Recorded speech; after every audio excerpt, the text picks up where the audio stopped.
apprécié. Bonnes vacances aussi avec Shakira et Théo Cruz juste après l'actu 9h.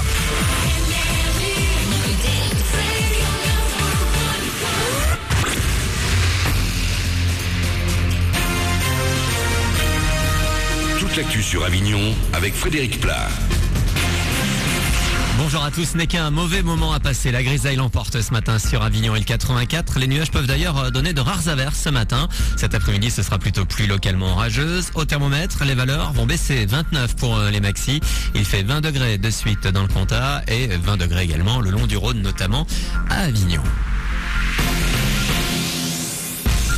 Ça y est, il y en a partout. À J-2 du Festival d'Avignon. Les affiches ont envahi le centre-ville hier. Il y a quasiment plus d'une place de libre pour les retardataires. Chacun sa technique pour retrouver le meilleur emplacement. Aurélien a choisi, lui, de prendre de la hauteur. Alors, non seulement ça évite qu'on nous les enlève, ça nous permet du coup une meilleure visibilité, parce que c'est en hauteur. C'est pour ça qu'on a fait exprès de prendre des gros caractères qui ressortent bien. Comme ça, on les voit de loin. Il faut pas en mettre trop, parce qu'il faut juste que ce soit des rappels visuels pour les spectateurs. Mais oui, après, c'est vrai, ce qui vient quand elles sont en haut, c'est que voilà, elles sont un peu inatteignables, et on a pris des supports en bois, en placo comme ça. Quand il y a des intempéries, ça résiste mieux, et ça évite que des fois le soir, quand les gens sont un peu éméchés dans la ville, qu'ils prennent les affiches, qu'ils les balancent.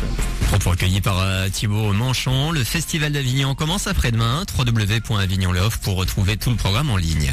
La Provence, Vaucluse matin. Il y a grève dans l'industrie du livre ce jeudi. Conséquence, pas mal de quotidiens nationaux et régionaux ne sont pas distribués. Vous les retrouvez en principe en édition numérique gratuite sur les sites internet officiels. Retour à la normale demain. En grève également depuis quelques jours les pilotes de Canadair. Hier, ils étaient à Marseille devant la préfecture pour réclamer davantage de moyens, plus d'avions.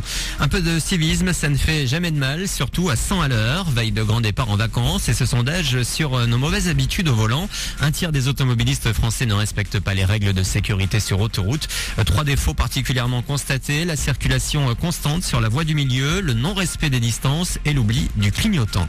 Marseille a enfin trouvé son entraîneur. Elie Bopp sera présenté à la presse ce jeudi.